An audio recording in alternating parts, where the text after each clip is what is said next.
Hi everybody. I got a surprising amount of people that are interested in this locomotive test.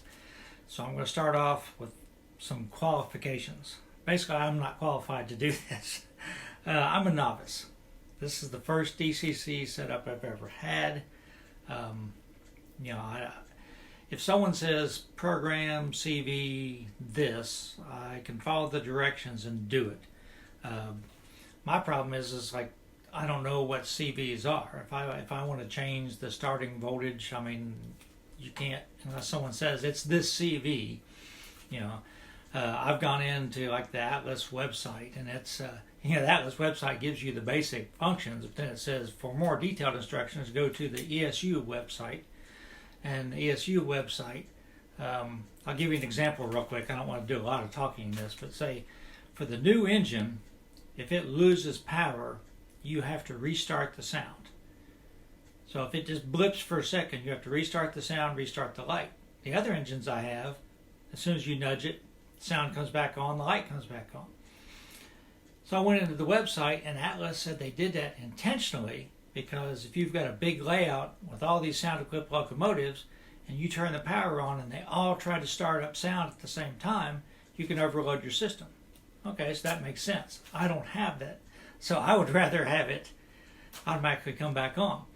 Well, to do that, it's a real convoluted process, and one of the CVs you have to change is 403, which is impossible because you can't go over 255, so then you have to go through another real involved process to be able to find how to set 403.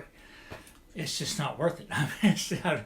So anyhow, you'll see. I'll demonstrate what it is, but I don't know how to adjust motor voltages, starting speeds, things like that. So what I'm going to do is I'm going to have all the wheels cleaned. I use CRC contact cleaner and protectant. I'll put this on a rag, little piece of a t-shirt, and I'll run the wheels over that for 30 seconds or something like that. All the wheels. I clean the track with the same thing. I'll take a rag and I'll clean it. After every locomotive runs, I will clean the track again and I'll let it sit for 5 minutes before I run the next one. Just want to give as fair test as I can. As you know, I have a small layout. I don't have a way to break in. I don't have a loop. So this new engine is not broken in. I have no way of breaking it in by letting it run in for 30 minutes or something like that. So that possibly could hurt it.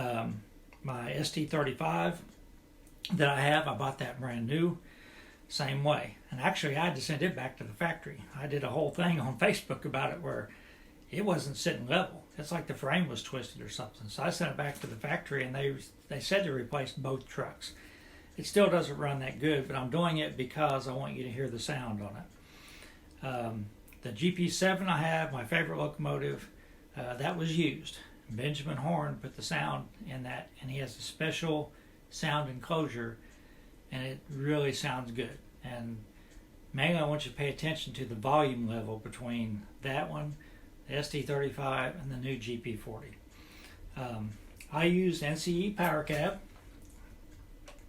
It's set at 128 steps. So when I hit the increment fast, it will go to 10. And the increment 1, it's just 1, 2, 3, 4, something like that. So increment fast will go to 10, 20, 30, 40, like that. So that's just what I use. I don't typically like to use that. I like to use the other one, but some engines I have to use it. So those are the qualifiers. And I'm sure I'm going to leave something out, and someone's going to say, well, Tom, you forgot to do this. Oh, the other one I'm going to test is the DT&I one we've been watching run. It doesn't have sound, but I just want you to watch how smooth it runs. It's a GP35. All of these are Atlas locomotives. I've got a Kato NW2, and I could make a 2-hour video and test every engine I have, but I don't want to do that. One thing that I don't like about Atlas is when I just unbox this engine, there's nothing in the box. There's no instruction manual. There's nothing. I can go to atlasrailroad.com, and I realize it's the digital age, and everyone has a computer. But when I bought the steam engine from Bachmann, it's got this. It's the warranty. This is the DCC equipped locomotive operation. On the back is a parts diagram. got another quick start guide for Bachmann DCC sound equipped locomotives. Told what CVs, operated. I mean, they gave you a lot of information. So I was actually able to go in and change the whistle on the Bachmann one relatively easy. I had to go to the website but it was easy to do compared to Atlas will send you the ESU, and I go, okay, what decoder do I have? I don't know what ESU decoder I have in this because I don't have any documentation with the engine. so it's Atlas doesn't give us good information, out of the box, I guess. I'm going to zoom in on the engines, show you the engines, and then we'll see where we're at, and I'll start the test.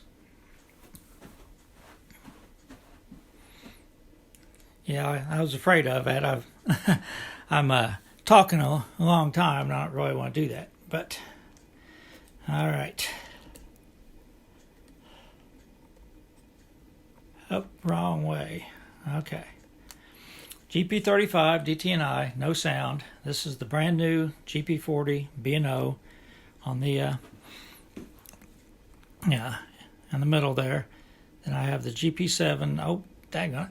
GP7, the Benjamin Horn, put the DCC in, and that engine was used, so that's broken in well. The other ones were all, and the DT&I one, I have no idea about that used too, so they're probably broken in. The SD35 at the end, bought that new, and again, all it's ever done is run back and forth on my layout. There's no way to break it in. I did think about buying like a loop of Kato track and putting it on a board, and I could just run the engines around in circles for a while, but I haven't done it yet. So, all right, I'm going to move the camera and clean the track, clean the locomotive wheels, and we'll get started.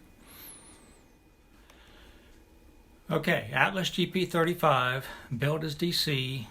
Benjamin Horn put a decoder in it. I don't know what type of decoder, but I think it's a NCE because that's seems to be what he's most familiar with, I think. I'm sure he'll correct me if I'm wrong. We're going to start at speed step 1 in reverse.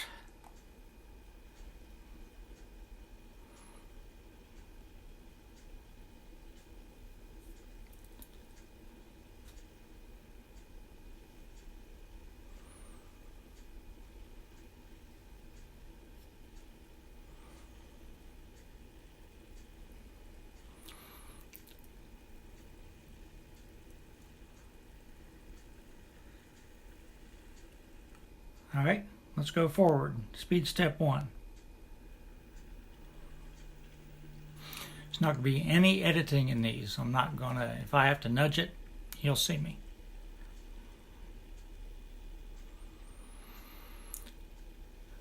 So I'm going to pan so we can get onto the turnout.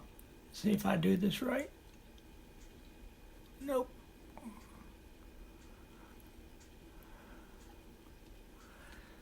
All right. Still at speed step 1. I don't have energized frogs, no special wiring, Pico code 55 unifrogs. All right, pretty good. Okay, it's been 5 minutes. To be fair, this engine's brand new. I did clean the wheels, just like I did the others, and I got gunk off the wheels, so from the manufacturing. It's not broken in. I ran it back and forth on layout a few times. I want you to notice the sound is not on and the lights aren't on. So I had to hit 8.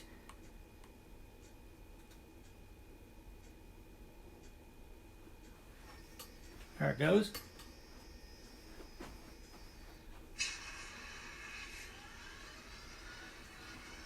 Now, it may not be obvious in this video, but the sound level on this is way lower than the other 2 engines you're going to hear.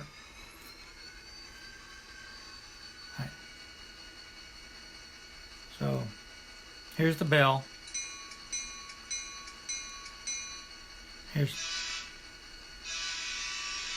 Just so you'll hear them. Okay, so I'm going to go back up. I'm going to start at speed step 1.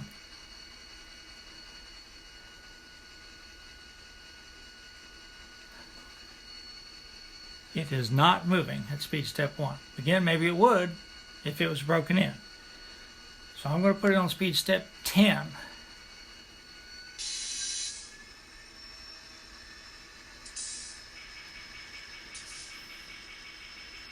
To me, that's not bad. I can live with that. I mean, I can use the left button that goes 10, 20, 30, 40. That's not, and I can always throttle it back a little bit with the other one. But it will not start moving at speed step 1.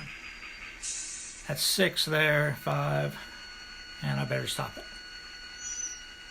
Has a nice brake sound. Okay, so let's go back. I'll try to start it at speed step 1 again. That's at 1,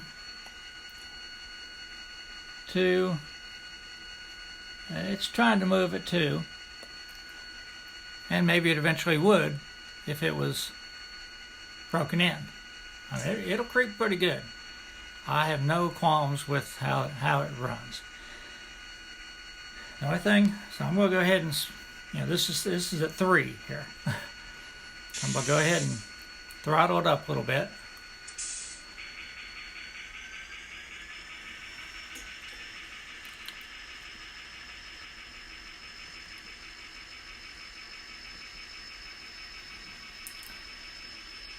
That's at 8. So when I get to the turnout, I'm going to throttle it back, so I want it to stop. It's at 6.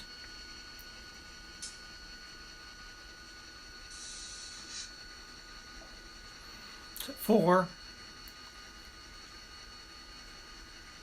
3. 2. 1. So, I mean, there's no problems with how this engine runs. The only thing is if you do break contact, if it stalls, the sound does not kick back on automatically. So you have to hit the 8 button to get to come back on. So I don't like that, but it runs so well it should hardly ever stall. So again, that's a really good running engine. So I'll just put it up to about reverse to about 5 here. I'm looking forward to running this, but this is full volume. This is as loud as it goes. I've gone into the CV. This is as loud as it goes. So you'll see that compared to the next two.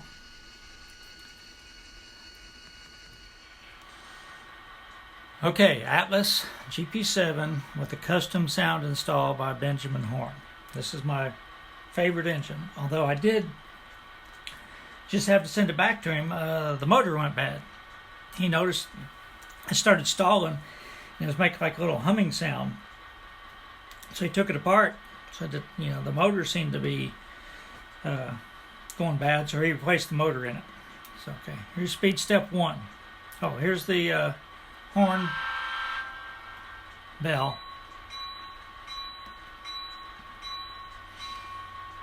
All right, speed step 1.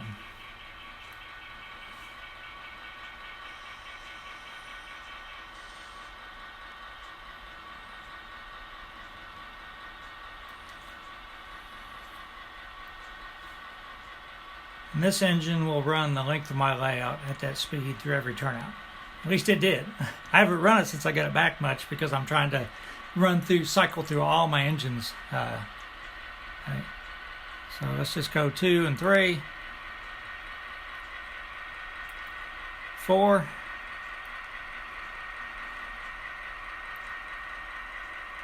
and stop.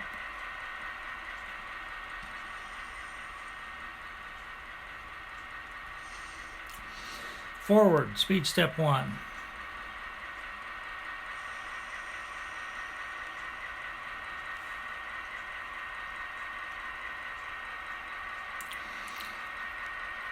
Two, 3, 4, 5, 6, and we'll run it up through the turnout, and if it's like it used to be, it'll slide right through it, no problems. I'm going to slow it down to 4 now. So I don't really think you need to power your frogs if your engines run this well. All right, so much for that one.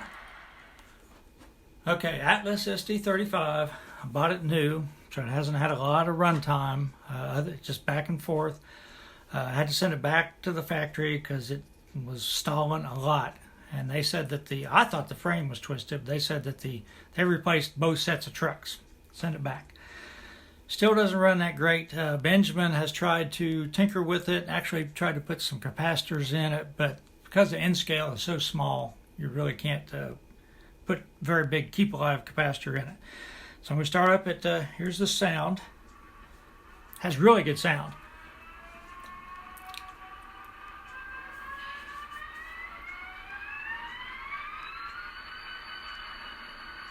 I think this engine would be really good if it was more of what it's suited for, pulling mainline trains, but for switching, it's not very dependable for me. All right, here's the bell.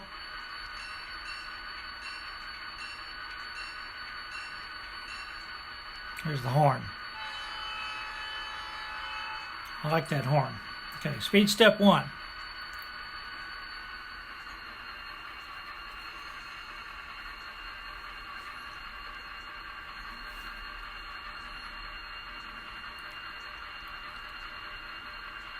I don't have problems with it on straight track. It's through the turnouts. And you would think with the extra, 4 extra wheels, I wouldn't have a problem, but here's speed step 2, 3, 4, 5.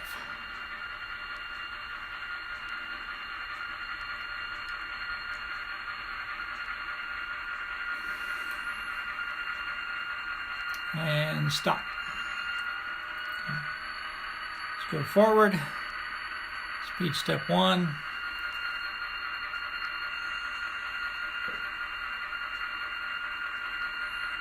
Two, 3, 4, 5, 6, 7. Now I'm going to run it up through the turnout a little bit and we'll see what happens. I'm going to slow it down some.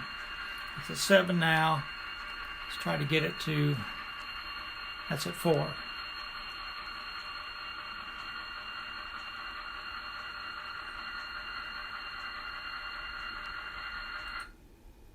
That's what it does. It actually showed a short on my cab for some reason. I have no idea why it would short. Because it did not derail.